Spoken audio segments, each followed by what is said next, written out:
Ibadah kita kepada Allah membutuhkan guru yang membimbing. Disebut waliyan mursyida.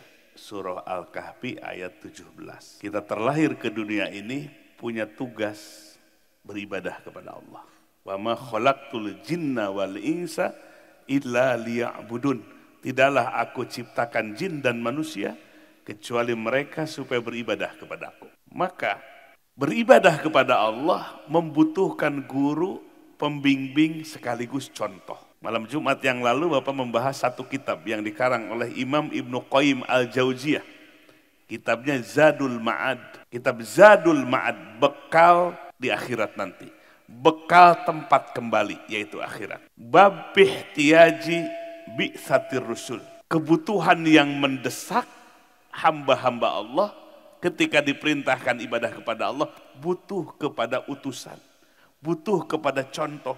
Siapa para nabi yang dilanjutkan oleh para mursyid atau para ulama rabbaniyun. Kebutuhan yang sangat mendesak, kebutuhan yang sangat mendasar. Hamba Allah diperintahkan ibadah kepada Allah, butuh contohnya, uswah hasanahnya, role modelnya.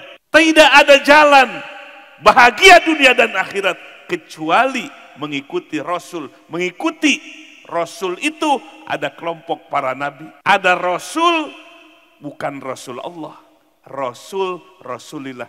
Rasul itu utusan, utusan Rasulullah. Kalau para nabi, Rasul Allah, Rasul diidopatkan kepada Allah. Para ulama, para mursyid, Rasul. Tetapi diidopatkannya kepada Rasulullah, utusan Rasulullah Sallallahu Alaihi Wasallam. Contoh dalam ibadah, pembimbing dalam ibadah. Itu adalah harga mati. Bisa ditawar nggak kalau harga mati? Nggak bisa ditawar. Wajib untuk mencari mursyid, mencari ulama rabbaniyun. Penggantinya para nabi, khususnya pengganti Nabi Muhammad Sallallahu Alaihi Wasallam. Kebutuhan yang sangat mendesak dan mendasar. Maka ibadah kita butuh contoh. Bahkan contohnya bukan zohirnya saja, batinnya.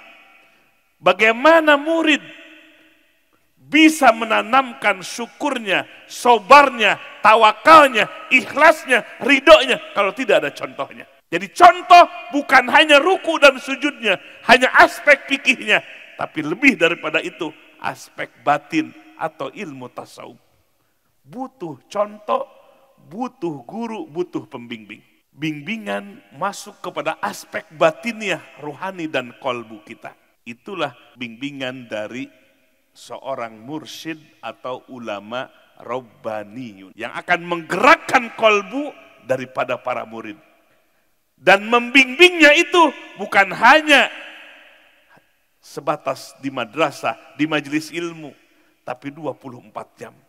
Sepanjang murid itu yakin dan mengikuti bimbingannya, maka ketika butuh kepada bimbingannya, datanglah pertolongan Allah lewat mursyidnya. Walaupun jarak mursyid dengan muridnya antara masyrik dan maghrib. Begitulah tarbiyah pendidikan dalam agama kita. Nabi SAW 15 abad yang lampau telah meninggalkan kehidupan dunia ini. Tapi tarbiyahnya, nur bimbingannya masih terus mengalir kepada orang-orang pilihannya. Itulah hebatnya pendidikan dalam Islam.